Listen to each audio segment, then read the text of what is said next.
The Pet Milk Program with Fibber, McGee, and Molly.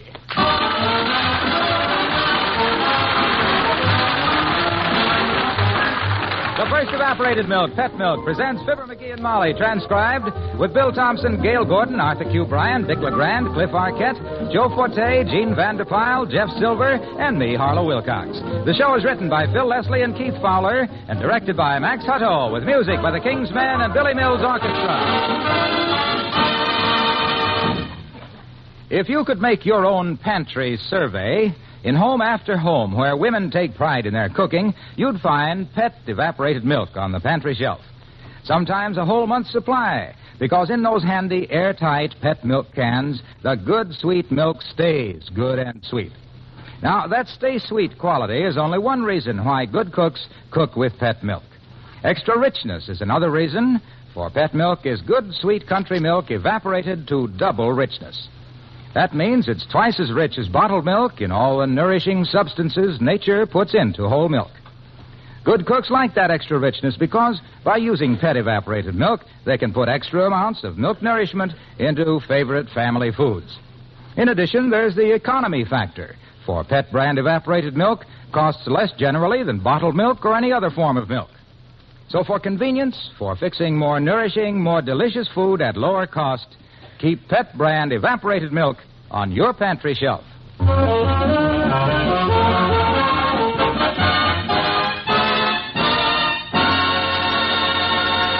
An unexpected hot, dry spell has come to Wistful Vista. It's hot in the homes and stores and offices. It's even hotter in the streets. And it's hottest of all under the collar of Mr. McGee, of Fibber, McGee, and Molly.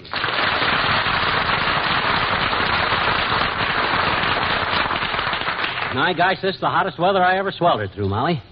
It's hotter than the hand-hammered hinges if I hadn't better say it. No, it isn't really that bad, McGee. I think we just feel it more because it's unseasonal. You know, the weatherman says it will break just as suddenly as it started. Ah, him. What does he know? Draws a lot of circles on a map, predicts 10 more days of sunshine, steps out the door, and falls into a snowdrift. Well, frankly, I don't know how those weathermen get it right as often as they do myself. Dearie, what causes the weather anyhow? Well, the weather, my dear, it's rather difficult to explain to an amateur. It requires a knowledge of rain, wind, and other simple scientific phenomena. Scientific what? Phenomena. Phenomena.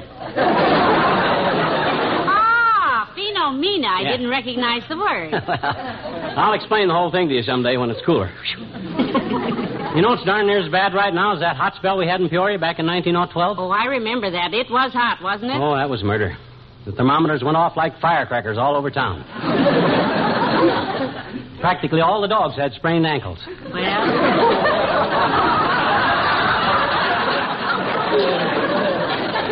I may regret asking this, but why did the heat make the dogs sprain their ankles? They kept tripping over their tongues. Well, Mother believes you, dearie, but if you told that to anybody else... Come in. Oh, hello, Mr. Oldtimer. Hello there, kids. Hot enough for you? Now, there is a very witty remark. Who in the world thought that one up? Papa, son. Oh? Papa was just loaded with comical sayings like that. Yeah? It ain't the heat, he used to say. It's the stupidity. He was so right. I wonder when we're going to get some rain. I'll be the first to know when it's coming, Johnny. I got my own private weather bureau, son. Private weather bureau? Yep, in my shoes. Shoes? Got a corn on one foot that kills me when it's going to turn cold, a corn on the other foot that murders me when it's going to rain, and a bunion that slays me when it's going to snow. I don't wish you any misery, but... Hey, does that really work, old-timer? Oh, never fails, Johnny. Yeah? Anytime the weather's going to change, I know at least 3 hours ahead of time. Imagine that. Boy, if I knew it was going to rain before anybody else did, I could make myself... Hey, maybe we can do a little business. Yeah? I got a deal for you. Look, when your feet tell you we're going to get some rain, give me a call right away. I'll give you $5 to tip me off. Don't know what you got in mind, Johnny, but my feet are in your hands. Where's the 5 spot? Here you are. Thanks, Johnny. I better get going now. Daughter, do you know what the fellow who run a shirt-making factory and had a daughter 9 foot tall said to that daughter when he seen her loafing at her sewing machine? No, what? He said, "So long, daughter." So long to you, too, Johnny.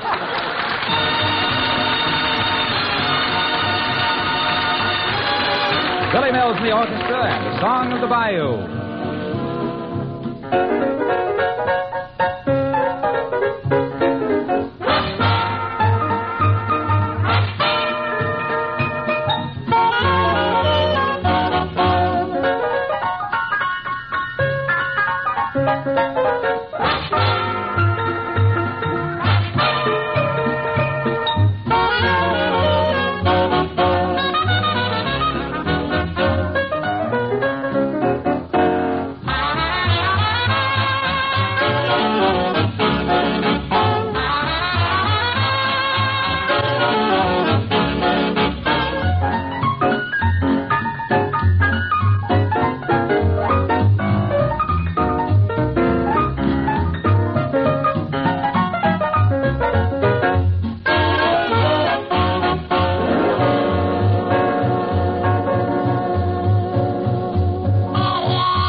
Well, the heat wave continued, and for the rest of the day and night, Mr. McGee suffered.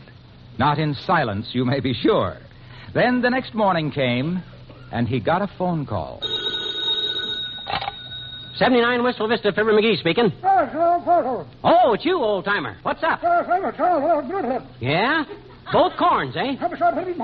The bunion, too? One.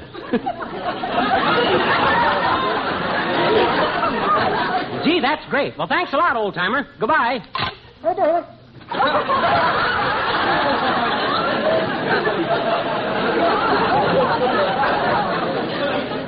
Hey, Molly, big news, kiddo. The old-timer's feet are killing him. Well, I'm so happy for him. Well, Why? that was him on the phone, and the deal I made with him yesterday is going to pay off. We'll be rich. Loaded. Well, good for us. He says inside of 3 hours we'll have rain, snow, and all the trimmings. His Well. feet are killing him. We'll clean up. Well, I'm glad to hear the heat is going to break, but how do we make all this money? Simple American ingenuity, baby. We rush down to the Bonton and corner the raincoat market. Buy up all the umbrellas in stock. Grab all the galoshes. And? Set ourselves up at 14th and Oak. And when the rain starts, we ask our own prices, Molly. Think of the panic when all them people get trapped downtown in the rain. And with us with a corner on the umbrella market at the corner of 14th and Oak, boy, this is it. But, dearie, do you really think... Come on, kiddo. No time to waste. Let's get down to the Bonton. Okay.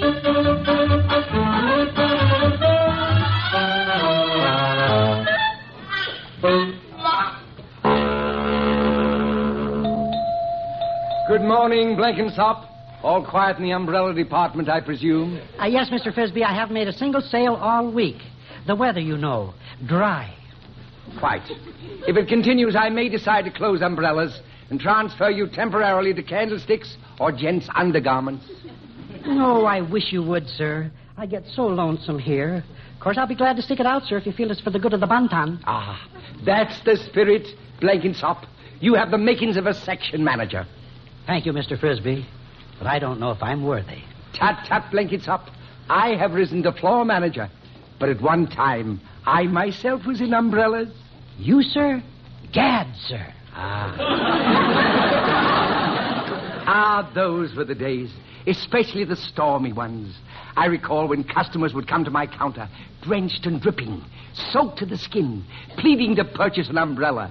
I'd let them stand there shivering miserably in puddles of water while I changed the price tag from $6.98 to $10.75. Oh, that must have been fun, sir. It was delightful. I hope you'll experience that pleasure someday. Well, I'm afraid it won't be soon. Who'd buy an umbrella during weather like this? You're right. No one in Wistful Vista would be stupid enough to do that. Hey, Bud.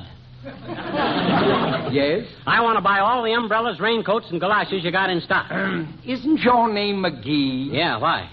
When I made a remark a moment ago, I just didn't think of you. Well, that's too bad. Well, how about some service? Give me an armload of stuff now, and I'll leave a deposit on the rest. Very well. Take him, Blenkinsop, and I do mean take him.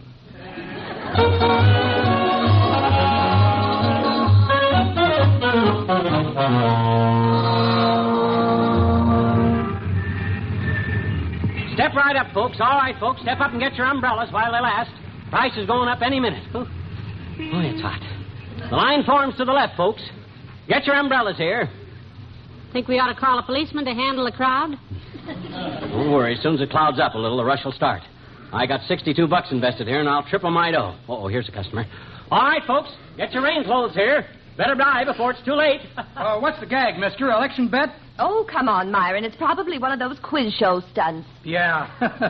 Boy, it takes a real jerk to stand out in the sun like this and try to sell umbrellas. No sale, dearie. Well, they'll realize their mistake when it starts cloud bursting. I raise these umbrellas to $10 apiece. And look. Hello, Dr. Gamble. Good afternoon, Molly. And a puzzled glance in your direction, public nuisance. Hi, John's other Hopkins. Well, what did you do? Decide to return all the umbrellas you borrowed from your friends now that nobody can use them? Where's mine? No, Doctor. He's trying to... Tell him nothing, Molly. Let him get drowned. Serve him right for insinuating that I don't return stuff I borrow. Oh, get him. Listen, once upon a time, little wide eyes, you borrowed my garden hose. Well, maybe so I did. Yes, you said a small green shoot had appeared in your yard, and you wanted to keep it alive and see what it was. Well, maybe I did. That small green shoot is now 12 feet tall and has a hammock swung from it. But have I gotten my hose back? No. I'll return it when I'm through with it, you big Indian lender. I'm using that hose for a hammock rope. Now, McGee, shame on you. I'll make him return it tomorrow, Doctor. Been pretty busy lately, have you? Well, fairly so, Molly. Oh, incidentally, McGee, you could use a little minor repair job, you know. Me? Yes, you really should have that hirsute epidermis adornment removed from your lower maxillary, my boy. Yeah? I should? Yeah.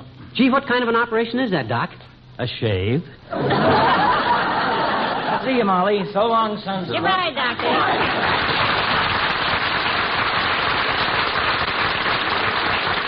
A wise guy. All right, folks, get your umbrellas here. McGee, this is so silly. Huh? The old-timer said the rain would come 3 hours after his corn started to hurt, and it's been 4 hours already. Well, you got to make allowance for his age, Molly. Maybe his corns have slowed down like the rest of him. Hey, boy. Hello, Molly. Hi, pal. Oh, hi, Junior. You want to buy an umbrella? Better grab one while you can, boy. He has inside information that it's going to rain, Mr. Wilcox. Oh, stop kidding. Where'd you get that dope, pal? For your information, Junior, I ain't giving out any information. I got to protect my sources on account Oh, go on. Tell him, McGee. What harm can it do? Well, he might steal the whole idea. He might forget the sacred vows of friendship, which I hold so dear, and turn out to be a sneaky, chiseling rat. I know I would. Well, I'm sure Mr. Wilcox wouldn't. Go on, tell him. Well, okay, Junior. Can you keep a secret? Of course, pal. Good. I'm not a guy who blabs. Good. Any secret is safe with me. Good. I only talk about things everybody knows. Like the fact that pet evaporated milk is such a great favorite with smart housewives. Oh. It's no secret, of course, that pet milk adds extra flavor and extra goodness to any family's favorite foods. I might be wrong, Junior, but I think we got off on a sidetrack. Oh, I'm sorry, pal. I asked you a question, and then I didn't wait for the answer. Shall we start over? Yes. Leave us do. All right. Junior, can you keep your big mouth shut? Of course, pal. I'm not a guy who blabs. Good. I always keep my mouth shut. Except when I'm served one of those wonderful cream pies, for instance, made with pet milk. Oh. Then it'd be silly to keep my mouth shut and miss the delightful flavor, the creamy goodness that pet milk gives. Hey, throw the switch, Junior. Throw the switch. We're on that sidetrack again. Oh, I'm sorry, pal. I just get carried away. Shall we start over? Yes, leave us do. Junior, can you keep something quiet? Of course, pal. I'm not a guy who blabs. Good. Many people have said that I'm too quiet. Good. The only sound they hear out of me is the beating of my heart. Oh? Beating with sheer joy at the sight of a cup of coffee made doubly delicious by the addition of pet milk. I guess the main track just don't go through here. Oh, gee whiz, pal, I interrupted you again. Yeah. I'm terribly sorry. What can I do, pal, to show you how sorry I am? Oh, I don't know. Would jumping off the city hall be too much? McGee, well, I'll tell you about the umbrellas and things, Mr. Wilcox. McGee bought them to sell because he thinks it's going to rain because the old-timers' corn said so. Yeah? Well, pal, if your luck holds out, you should make a fortune. You really think so? Why not? He's been supporting himself on his own corn for years. Come on, kid.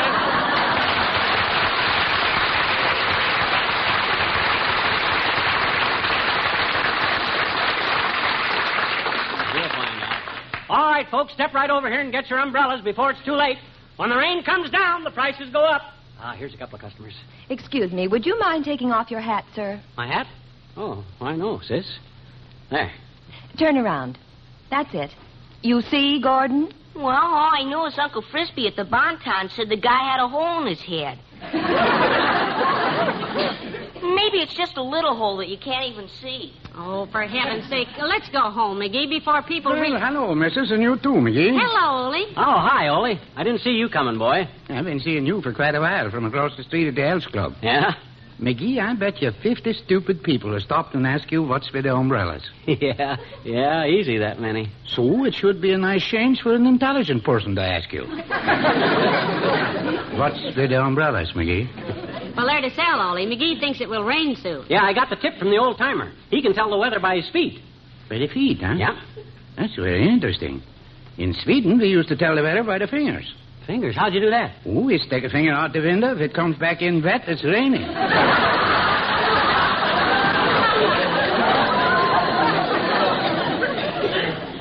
Now, there's a smart system. Workable, too. Well, sometimes it ain't work so good. No? Now, there was a farmer back home who stuck his finger out the window just as another farmer drove by on a thrashing machine. My gosh, he ought to look before he stuck his finger out. I'd call the guy who done that a nitwit.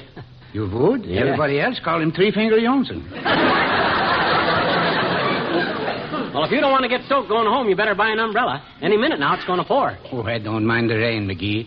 It was because of a heavy rain that I married my missus back in Sweden. Oh, how did that happen, Ole? Well, you see, she had her cap set for me, but I was being hard to get. Yeah? And then came a big rainstorm. For weeks, it just come down by the bucket. Yeah, go on. Well, we was in the parlor together, and I was wishing the sun would shine again. Uh-huh. And she says, a penny for your thoughts. And I say, I was thinking how fine it would be if we had a little sun. And she says, oh, Ole, this is so sudden, and I was a-gone good. So long, both you fellas. So long, Ole.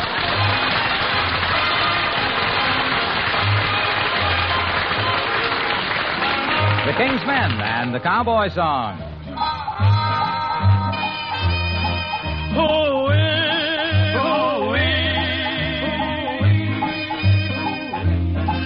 I'm riding along.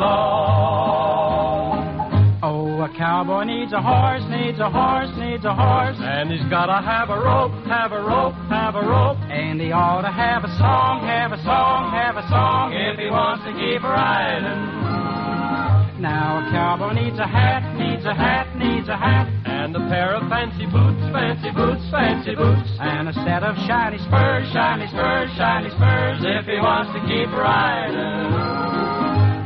Oh, the fence is long and the sun is hot. But the good Lord knows that a cowboy's gotta keep riding. Riding along. So he gets himself a horse and a rope and a song. And he finds himself a hat, fancy boots, shiny spurs. And there's nothing more he needs or can have or can get if he wants to keep riding.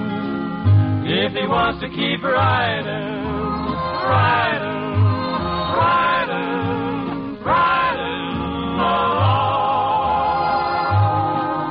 Hoo-wee, hoo-wee, hoo-wee, hoo-wee.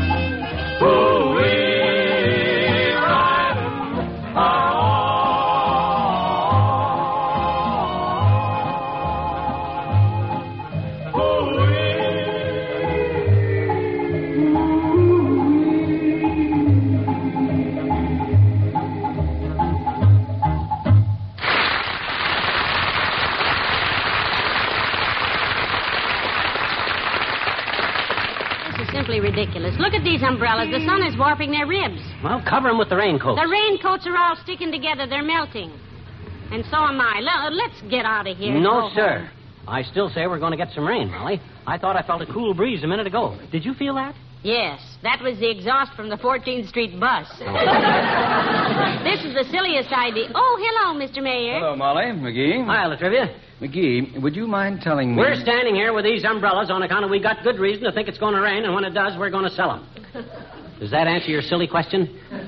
No, I wanted to know what time it is. However, your story was fascinating. Well, it's 2:15, Mr. Mayor. Oh, thank you, Molly. My watch is being repaired, and I was afraid I might miss a date I have with Chief of Police Giddings. Oh, yes, we know the chief. You appointed him to that job, didn't you, Mr. Mayor? Yes. It has proved to be an excellent choice. Chief Giddings is not only a capable official, but he's a very good friend of mine, to boot. Well, that's a heck of a way to treat a friend, boy. I beg your pardon, McGee? Booting the poor man around just because you gave him a job. Yeah. I suppose you have to show him who's boss, but after all... No. I didn't mean that at all. I merely said... I got to admit the chief was built for booting, though. It's hard to resist a target like that.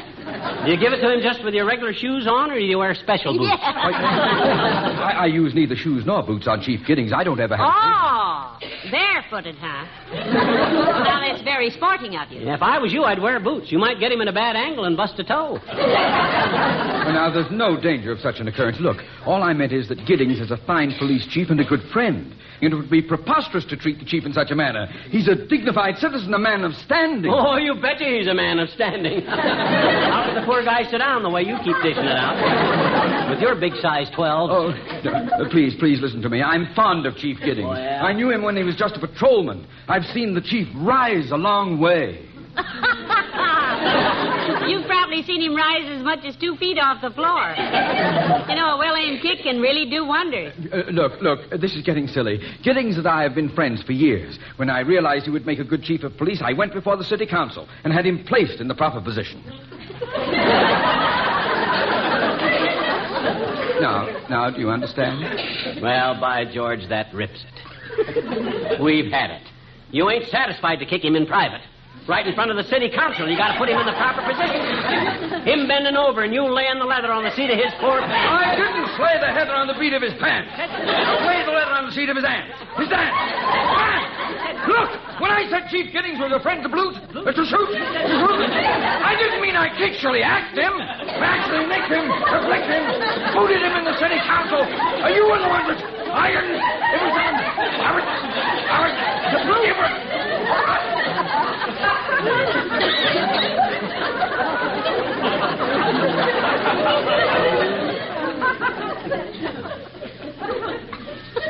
McGee?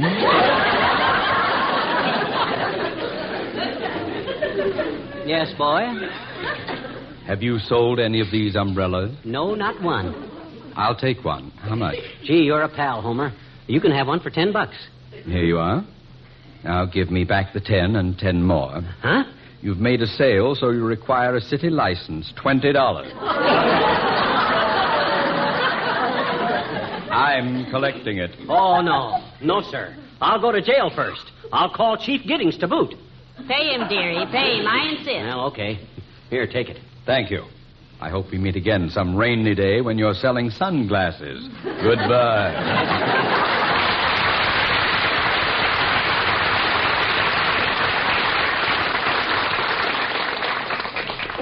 My gosh, kiddo, why'd you make me pay him? Because after what you put me through today, you don't deserve to be in a nice, cool jail. Oh, gee whiz, it's worth being miserable out here if we can make a lot of money. And I maintain we'll make it as soon as we... Oh, here he comes, Who? The old-timer. Now we'll get the latest weather report. Right from the horse's hoof. I got $62 tied up, sir. Hello there, kids. Hey, I've been looking all over for you. Hey, where's the rain, old-timer? You said your corn's hurt this morning, and that meant it was going to pour down rain. There's been a slight change in the forecast, son. Huh? Remember the $5 you give me? Yeah? I took it and bought myself the first pair of new shoes I had in 15 years. Yeah? It was them shoes that was killing my feet this morning. You mean... Yep. The joke's on me, daughter. I got my old shoes back on and my corns feel real contented. Reckon we're in for a long hot spell. Oh, $62 worth of umbrellas. Oh, this is ridiculous.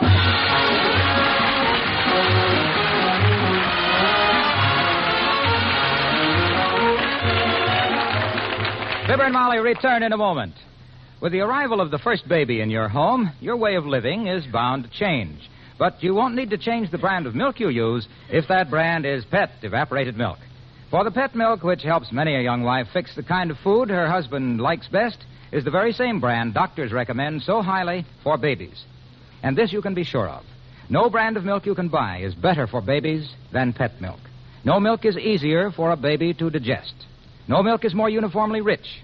No milk has a better balance of the important milk minerals and vitamin D, the sunshine vitamin. And it's that combination which helps Pet Milk babies have strong, straight bones and sound teeth. Helps them make good, steady growth. So give your first baby the right start in life by giving him Pet brand Evaporated Milk. When you see how he grows and thrives on this safe, easy-to-digest milk, you'll do as millions of devoted mothers do. You'll see to it that all your babies are happy, sturdy Pet Milk babies.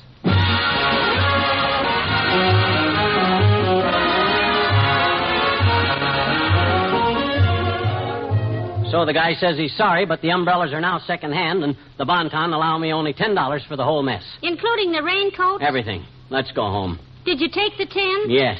You sold everything back to him? Yes. Step out here on the sidewalk.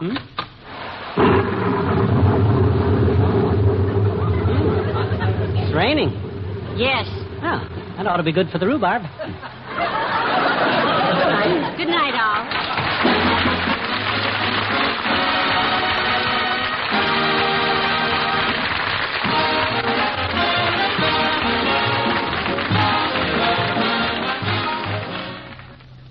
Have you ever been faced with the decision to part with a possession you love just to keep peace in the family? Then you'll understand how Sally Carter feels in the dramatic story of the week presented on Pet Milk's Mary Lee Taylor program next Saturday morning. Be sure to listen. You'll also hear Mary Lee Taylor's Pet Milk recipe of the week for baked chicken wedges, a new easy way to use a small amount of chicken to serve 4 hungry people. Tune in next Saturday morning to this same NBC station for the story of the week and the recipe of the week brought to you by Pet Milk's Mary Lee Taylor.